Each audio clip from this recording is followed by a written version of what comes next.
If they running their mouth, then they looking for trouble.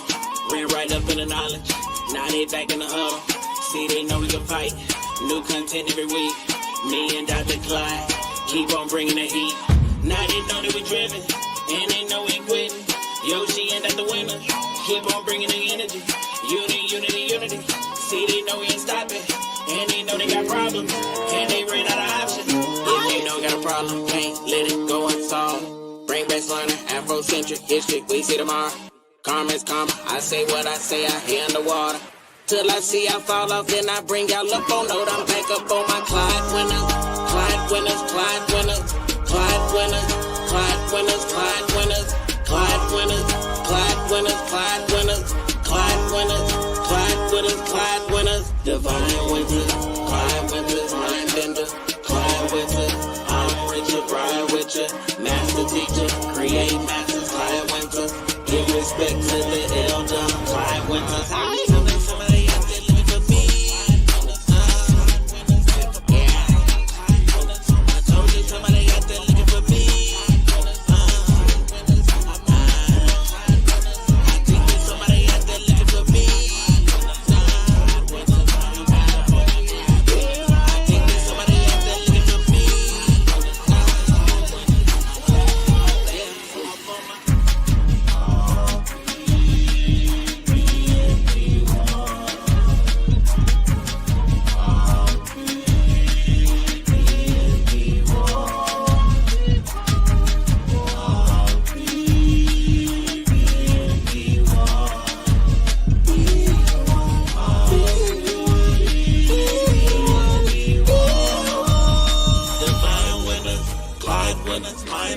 We have to live by the heart.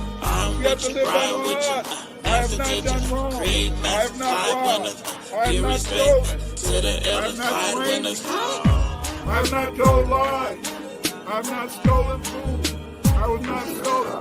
I have not fornicated with the fornicator. I have not caused anyone to weep. I have not dissembled. I have not transgressed. I have not discussed secrets. I have brought no lawsuits. I am not wrong. I am not struck kill. I am not transgressed the law. I have not been hunted. Except when I'm talking about on the song. I have not made extolling. I have not bragged. I have not cursed. I have not been violent. I have not confounded truth. I have not been impatient. I have not cursed again.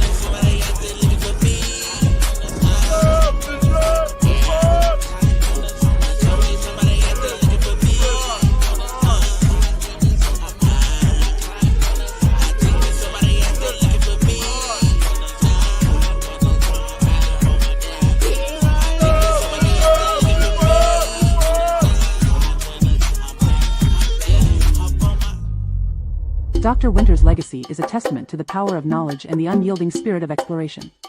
His impact is felt worldwide, as he shares and enlightens at conferences, symposiums, and collaborative projects.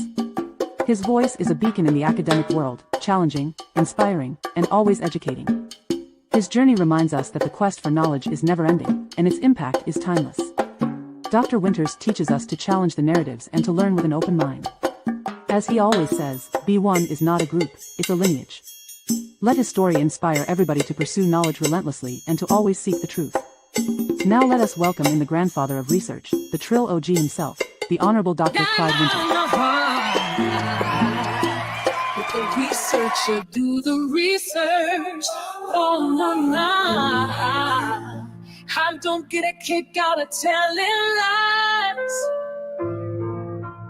Let the researcher do the research. Oh, no. Spent years studying the ties. Let the researcher do the research. Yeah. Black first, with strength we rise. Yeah, let the researcher do the research. Yeah, uniting truth and kill the lies.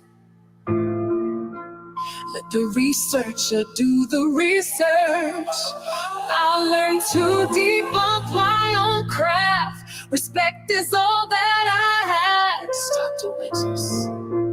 I was sent here to finish my task, to become the greatest researcher, and that's who I am, Dr. Winters. Yeah. Na na na na na na na na na. Let the research gotta tell it lies. Let the researcher do the research. Yeah, yeah. I spent years studying the tides. Let the researcher do the research. Yeah, yeah. Black first, with strength we rise. Let the researcher do the research. Yeah, yeah. Unite in truth and kill the lies. Be one, be one, be one. Be one to win this fight. We have to always we must remain unite. black Stand up first. for the righteous and let your skin shine bright. Be one, be one, be one, be one. Let's. What up, though? What up, though? What up, though? How you doing, family? Welcome, welcome, welcome. Welcome to another edition of Black History Gems. Yes, yes, yes. If you didn't know where you were, this is Thursday. It's 3 p.m. Central, and you know what that is? It is time for Black History Gems. Yes, yes, yes, yes. I come here every Thursday at 3 p.m. to bring you a history gem, a gem that relates to our great, beautiful, and important history. Much of this history is not ever reported. Much of this history is not ever discussed. But I come here every week, in a sense, to be here. I thank you guys very much. I especially thank my Patreon members because they're very great supporters and they help me to do much of the research that I want to do. What up, though, Sister Shanice? What up, though? Sister Shanice is a wonderful researcher, and she's doing her thing, but she's really spreading the knowledge. How you doing, Craig? What up, though? B1, what up, Craig? And the thing is this is that, yes, this is the B1 family, Black first, and Black and brilliant. That's what it's all about. It's all about trying, in a sense, to express yourself. As you're trying, in a sense, to spread the knowledge, and you're trying, in a sense, to give people an understanding of who they are. Because it's only by understanding who you are that you'll ever become everything that you can be, you see? Sometimes in this mad, mad world, we feel so depleted. We feel so upset. We feel so down. And we feel depleted. We feel down when we look around the world and we see how many Black people are being treated. We see how many Black people are being disrespected. We see how many Black people aren't given the opportunities that they deserve to be able to show all that they can do. But that's no reason to give up. See? That's no reason to give up, because even though you can have hard times now, things can become brighter, I know some of you out there, and I know some people get on my case, and they try to say, Clyde, Dr. Winters, why do you believe in God? I believe in God because I grew up in the city of Chicago. While I was growing up in the city of Chicago, it was a lot of gang banging back in the day. Gang banging, for those of you who don't know, is when there's gangs having a lot of competitive fights and they're fighting each other. And, sometimes I'd be out late at night. Sometimes I want to go see my girlfriend, who later became my wife. And, sometimes I'd have to come home at night. And people be out there shooting. And even before I started courting, as they say, you still could get shot at. I guess that's one of the reasons why, I wasn't in the military. I didn't go to Vietnam, but it was almost like that growing up, because a lot of people just had that anger. Some people still have that anger. Some people, still out there shooting people. The other day on somebody got shot in the leg or something like that. But most of the time, people are just angry. You step on somebody's shoes. Hey, why you step on my shoe? Wow. I mean, people are just angry. It's sad, but a lot of people do not know how to really relate to one another. A lot of people don't know how that to just, hey, forget about it. Stop thinking that you gotta always protect yourself. But I'm sorry to say that growing up in America, you are continually taught from knee high. You always been taught in the sense that you had to defend yourself. You always been taught that you're only going to get things out of life if you fight for it and if you try to do your best. And so this is the way it is. It's kind of sad, but it's the way it is. Doorbell says, as people shoot at FSU. Well, they're no good. They're shitty people. But I mean, hey, people have their attitudes. And, it used to be a place, and I think it is. When I was growing up, it was a place on the south side where they would always leave a train. They would stop the train right in the middle of the hood, and then people would rob the train, and that was how a lot of times you could get guns. I used to think back in the day that Europeans used to do that just so they could give us some guns so we could kill each other, And I heard that train still shows up every year, so they haven't really stopped, So it's very interesting. What did Karen say? Karen said, yes, I saw that FSU shooting in the news. Yeah, yeah. It's kind of an interesting and stuff like that. But again, tonight I want to talk to you about Bacon's Rebellion, because see, Bacon's Rebellion is one of the most important things that happened in the history of the United States. And what makes it an important event is that it was an event, and it was the only time in history when Black, white, Aboriginal people all was sticking together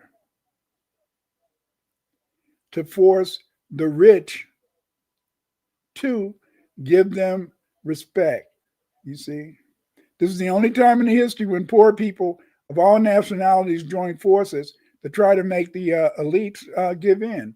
And it proved to be an auspicious project, but I think Bacon, he died early. He died kind of before he died during the rebellion, and it fizzled out.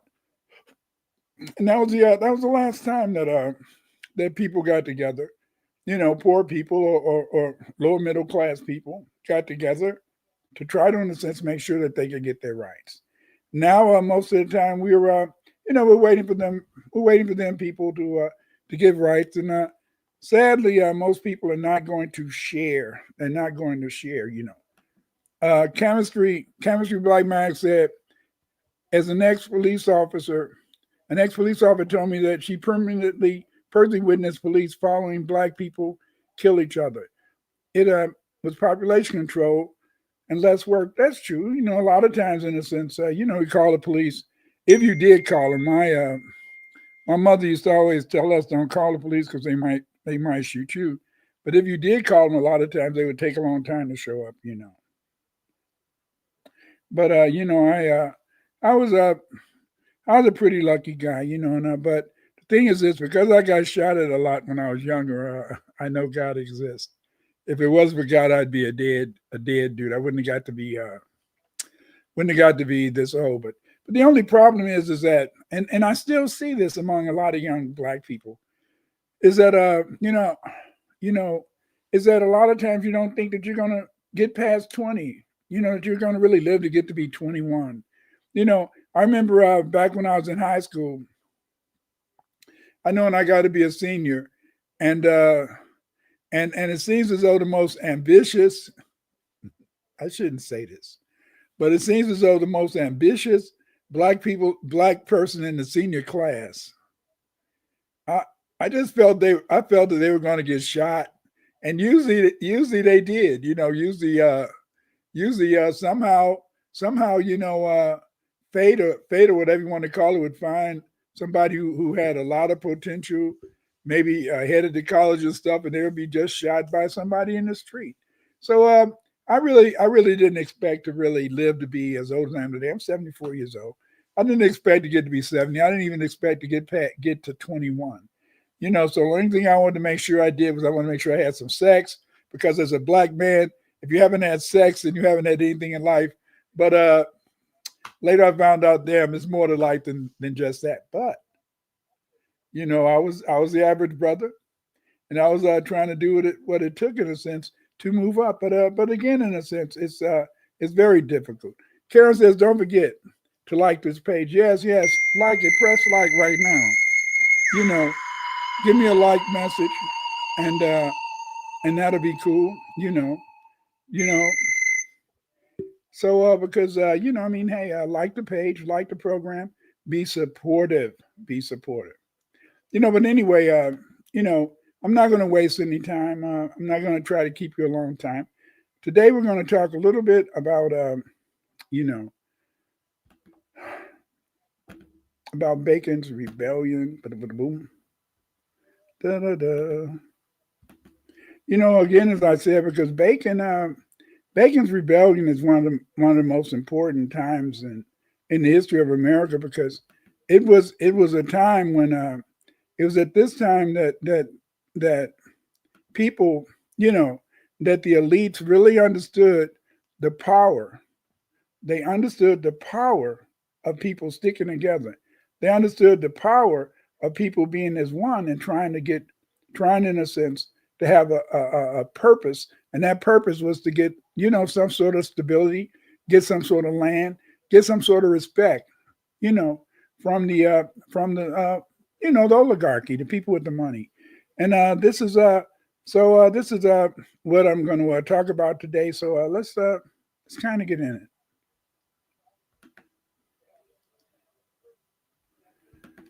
Bacon's rebellion, violence, and the colonial response. You can go to my Patreon to see the slides. Once I complete the presentation, I'm going to put my slides on my Patreon channel. Join my Patreon. It's only $5 a month. $5 a month. But this $5 I use in a sense to buy new books. I use it to get papers and researches behind paywalls. And so then this is helping me to be able to make the presentations to bring you the latest research that I can find. A lot of times, in a sense, I try to talk about some of the latest stuff. For example, this recent discoveries that they made in Egypt, where they found a city, under the sand. They found, in a sense, these great pathways. And so there's so much knowledge that's been hidden from us. And there's so much knowledge that's there, but it's, hey, just like that stuff, that city that they found in Egypt, it takes so much money. I'm not talking about, it takes so much money, so much time and effort. And just think about if they could dig down to that town, what the inscriptions and other materials in that city they just found in Egypt. Just think about the knowledge that we could get from it. That's one of the reasons that I've really specialized in deciphering ancient languages. The reason I like deciphering ancient languages is because of the fact that I'm nosy. Yes. I know men don't like to admit they're nosy, but I'm nosy when it comes to history, because you know what? I'd really like to know those secret things that we did in the past. Because if we were able to do those things in the past, then think about what we can do today. Every time, and I know I mentioned this the other day, I mention this all the time. They found, in a sense, stone highways in America. Stone highways. What the hell did they have highways for 6, 7, 10,000 years ago? I'm beginning to believe that people had cars back in the day, because that's one of the reasons why so many people in America always can think about how to make cars that run off water, or make cars that run off all these different substances. I really believe, in a sense, that the presence of these roads in North America showed in ancient times things were much more civilized. We know this is almost in a way supported by the fact that, when we look at some of the that Egyptian temple where they have submarines and they have airplanes and helicopters in the glyphs. So that shows you, in a sense, that it was a high technology back in the day. You can find me at Twitter, Dr. Clyde Winters 8. Follow me on TikTok.com, Clyde Winters 3. Many of the videos on TikTok I didn't do myself. They were done by Yoshimon the Genius. I want to thank Yoshimon the Genius for putting those videos up. And I want to thank Yoshimon the Genius for even making the introduction to my show. He's a great guy. He's a great guy. And I really respect this man. And I hope that if you guys see his work, support him and help him to be able to accomplish more great things. Because, see, until you can get that sugar mama and sugar daddy who can donate those thousands of dollars, to for you to do the active research, a lot of it has to come from just you. A lot of it has to come from me. A lot of it has to come from us. We have to support each other. You can follow me on TikTok, Clyde Winters 3. This is my YouTube channel. Come and check out many of the 400 videos I have here on the my YouTube channel. And you can order my books on Amazon.com. B1 is acknowledging your Black African ancestry and mod, not heritage. We must be race men and women proud of our culture and African Black ancestry. B1, Black first. B1, brilliant first. Yes, yes, we're Black and brilliant. What is B1? B1 is unity with mod. If you want to find out more about Blacks in early America, get my book, The Nationality and Law of Foundational Black Americans. Also, my book, The Paleo Americans. That's my latest book. I'm working on another one where I'm going to just focus on the Maya Indians, but I'm working on that now. But these are the books that I've got out, that you can buy at present. Just go to Amazon.com and order one of these books. An History of Blacks in America from Prehistory to 1877 is a comprehensive history of Black people, includes discussion of the Aboriginal relationship, the British relationship, the fact in a sense that that this country, America was built by, our culture as FBA was built in a sense by Aboriginal Blacks, Black Europeans, and of course, in a sense, those people from Africa who made us who and what we are. If you want to find out more about Blacks in Europe and around the world, get my books, Black in Europe. My book, The Manufactured Genetic Origins of the Fake Eurasian Black Migration. This book, Manufactured Genetic Origins, is a very good book because it shows the DNA evidence that the first Europeans were Black. And of course, get my survey book, The World History of the Black Race. This book should be on every table, in every sitting room, every living room, in any black home in Africa, and in a sense, America and Britain, because see, this book will tell you and shows you every Black civilization that I've been able to discover so far that formerly existed around the world. What is FBA? FBA is not a group. FBA is not an organization. FBA is a lineage. A lineage is lineal descent from an ancestry, or pedigree. As a result, we are descendants of the African and Aboriginal Blacks who built these United States. If you want to find out more about who we are, and in terms of the nationality question, get my book, Nationality Law Foundation of Black Americans. Race and identity are important among the former enslaved people of the United States. This results from the reality that many of these folk do not want to be identified as Black or Negro. Racism has made many American descendants of slaves, the Adults, and Blacks generally in the United States to refuse to be identified as Blacks. They refuse to identify as Blacks because this term has come to denote a person inferior to the dominant white population. In this book, The Nationality and Law Foundation of Black Americans, I explored the genesis of the so-called Blacks in the United States of America, since the first Europeans settled the United States up until today. Therein, I discussed the tripartite origin of the Adults from Aboriginal Black Indians, Black Irish, and Sub-Saharan Africans who form the foundation of the Adults population and how they are recognized pursuant to the laws of nationality. This is very important because, see, they claim that only 200,000 Sub-Saharan Africans were sold into these United States. But then they also claim that, but it's also evidence that at least 100,000 Black Irish. I'm not talking about dark skin. I'm not talking about, in a sense, olive skinned white people. I'm talking about Black Irish were also sent to these United States and the Caribbean. See? So you have to understand these roots. You have to understand what makes, in a sense, foundational Black Americans a unique people. And the Caribbean people are unique too, but they don't really believe in their uniqueness.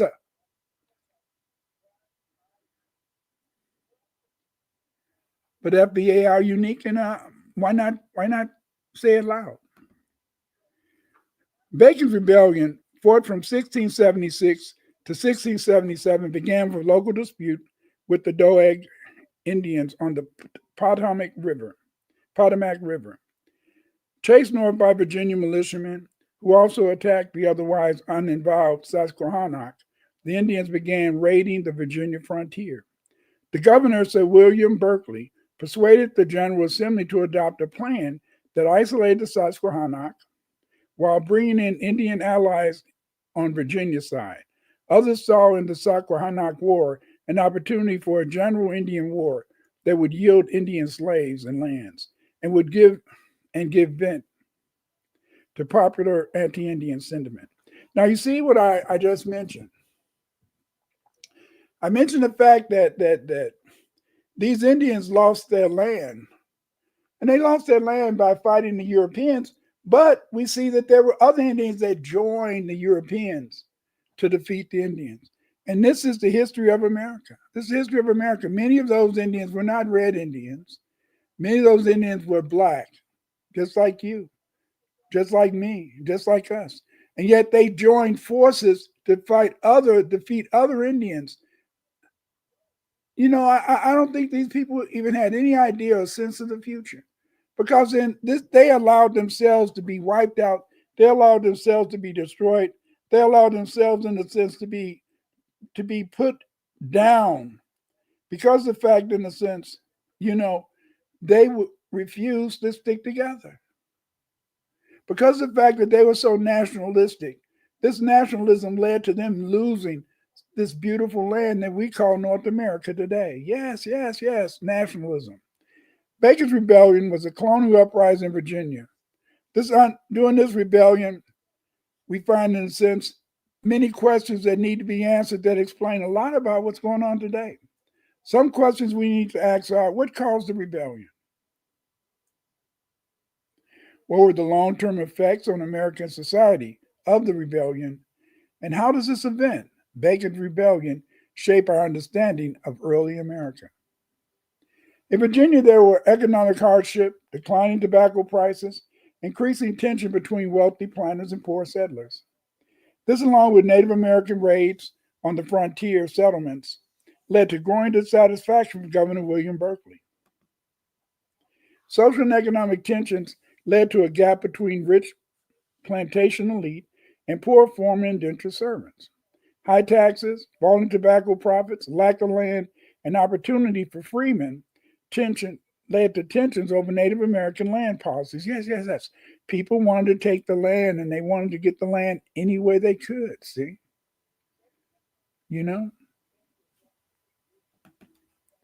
Nathaniel Bacon was a young, well-educated Englishman. He was a cousin by marriage to Governor Berkeley. He had recently arrived in Virginia and given land on the frontier. Bacon represented frontier settlers' frustrations with what was going on in Virginia at the time. Governor William Berkeley was a longtime governor of Virginia. He advocated peaceful trade with Native Americans and was seen as corrupt and disconnected from common settlers, who accused him of favoritism and protected native land for his own personal gain. Yes. These are same things we're always talking about, is corruption and,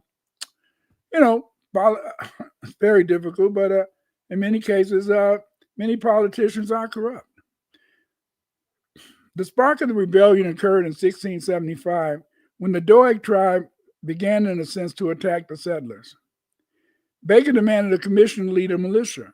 Berkeley refused, Governor Berkeley, and Bacon formed an unauthorized militia and attacked the tribes.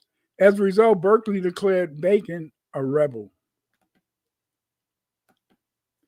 Colonial tension in Virginia, growing divide between the frontier settlers and the colonial elite in Jamestown, led, in a sense, to Native American raids. They wanted to make sure, in a sense, that they were able to steal the land, you see, and at the same time, they wanted to make sure, in a sense, that they knocked the Indians and put the Indians in their place. and these Indians at that time were predominantly black people. Bacon formed a militia of frontiersmen and former indentured servants. And as a result, in a sense, they began to attack the various native peoples, scalping and raiding native villages, widespread looting and burning of native communities. Yes, yes, yes. A lot of times, I know that we were taught in school that scalping was really was really in a sense a cultural tradition of the Indians. No, it was the white man in a sense. It was the Europeans who first introduced this whole idea of scalping. Because in a sense they would pay people money for the scalps they would bring in. They paid more money for a woman's scalp than they did for a man scalp. But so that's one of the reasons why we had a lot of scalping back in the day. Bacon's rebellion toward the colonial government itself. Bacon's forces burned Jamestown to the ground. Berkeley and the Loyalists began to seize property and imprison officials. He declared himself the leader of a reformed colonial government. And, this wasn't going to stand because the middle class people, they did not want to see these people who they saw as weak and landless. They definitely did not want to see them taking over any control. But in a sense, along with the Indians, many of these early migrants to America began to take over the government.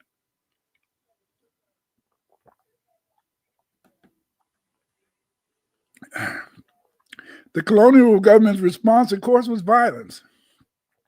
Governor Berkeley initially fled Jamestown, but regrouped with Loyalist support. He declared Bacon and his followers traitors. After Bacon's sudden death from dysentery in October 1776, the rebellion collapsed. And again, this is one of the interesting things about America is that there's been a whole lot of interesting historical events that took place in the history of America, and you just wonder if they would have led to fruition, how history could have been changed. I think that's one of the reasons why some people write good novels when they put when they take an historical event and then that maybe failed, and then they kind of, in a sense, think about what it would have been if they would have won. Just like I know, I think Amazon they had a good show, Man in the High Office or something like that. And in this particular show, they talked about what if Germany had won World War II. Interesting shows, but again, Bacon. If Bacon wouldn't have died, who knows? America would be different today. Dozens of rebels were captured, hanged, or had property confiscated, known as the Bloody Assize. This crackdown shocked even the English Crown Prince Charles II. He recalled Berkeley for excessive cruelty. Elite colonists feared future rebellions from landless whites and indentured servants. This led to a shift in policy. Expansion of African slavery as a more controllable labor force, greater efforts to prevent cross-class alliances between poor whites and other oppressed groups. So in other words, they said, we can't have all these indentured servants.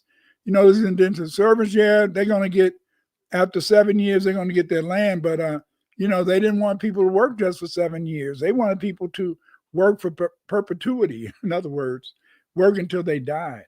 And so this is what really encouraged this whole foundation, the whole idea of chattel slavery. So when you look at Bacon's rebellion, you got to see Bacon's rebellion as a catalyst. Yes, as a catalyst that led, in a sense, to the entrenchment of chattel slavery, as an institution in these United States. And this whole idea of chattel slavery continues up to today. And when you go to court, a lot of times when you go to court, when you write your various briefs, it's usually in the form of the words master servant. Yes, these terms are often used in many court briefings. Master servant, because that's how it is that landed people always considered to have just a little bit more sway, a little bit more power, a little bit more standing in court than people who don't have land, people who don't have property. There was a lasting impact of Bacon's rebellion. This led to a deep class divisions. There were tensions over native policy. It was fragility of colonial authority. It reshaped race and labor systems, reinforcing plantation allies and power. It also led to people beginning to believe that enslaved people should be disrespected. And what made it even worse is that many of the slaves owned property. Yes, yes, yes. Many slaves used to own property, even though they weren't enslaved persons. And I talked about I think was it or I'll talk about it. I talked about it earlier or in other presentations. How they took the land of the slaves, the part of the slaves, and gave it to the poor whites. So as you can see, it was a very unfair system. Bacon's Rebellion was both a grassroots revolt and an eruption of settler violence. The colonial response was swift and brutal, revealing how power would be maintained in the New World. You want to find out more about these events? You want to find out more about our history? Get my books, The Nationality and Law Foundation of Black Americans, my book, The Paleo Americans, and of course, a book that every home should have is A History of Blacks in America from prehistory to 1877. Know your history, know who you are, know where you came from. That way you won't be lost. You see, thank you. And this is something that I think that we need to really, really consider. What's it that we need to consider? We really need to consider the fact that as a people, there's never a time that you can't find out more about your knowledge, more about who and what you were. Because the most exciting thing that happened to me in the last 5 years was when we started to acknowledge the fact that our surnames did not come from our slave masters. This was the second most shocking thing that happened to me in terms of my research experience, because for so long I had thought that we got our surnames from our former masters. But when I began to research this, I found that your master didn't want you to carry their name. They thought you were a pitch of shit. They did not want you to carry their names. And many of the first black slaves were black Irish, so they already had their own, they already had their anglicized and Irish names. So that's one of the reasons why, in a sense, this whole idea of looking for your name and your master is just a waste of time. Yes, Dr. Marie Child, she's she agrees, and she's a good researcher and stuff.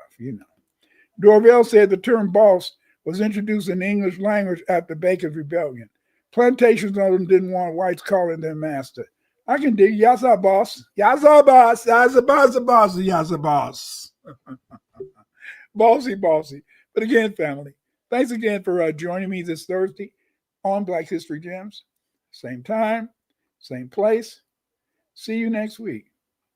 Please, in a sense, join me. Because, see, if you're not going to speak up, support the ones who do.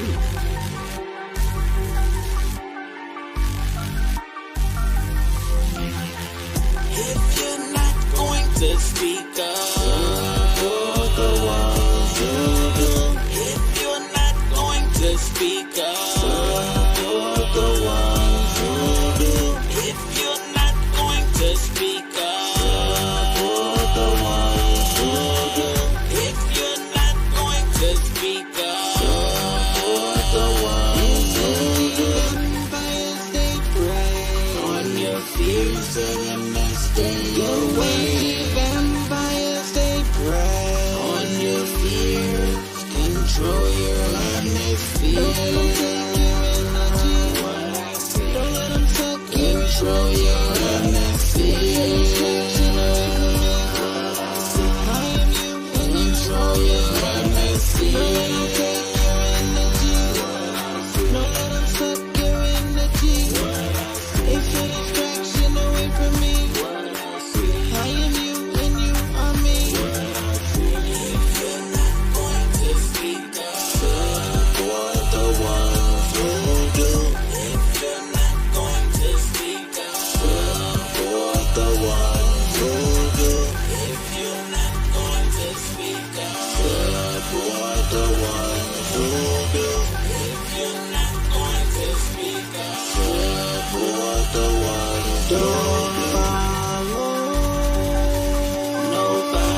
Reparations, baby, reparations. We deserve reparations. We deserve reparations like yesterday, not just today. No, not just today. We deserve our reparations. Give us our money, baby. Cut the check. Cut the check black first because it's brilliant. People talk too much. Say less, remain on code, follow the spirit. When the going gets tough, it's time for resilience. Cut the check black first because it's brilliant. People talk too much. Say less, remain on code, follow the spirit. When the going gets tough, it's time for.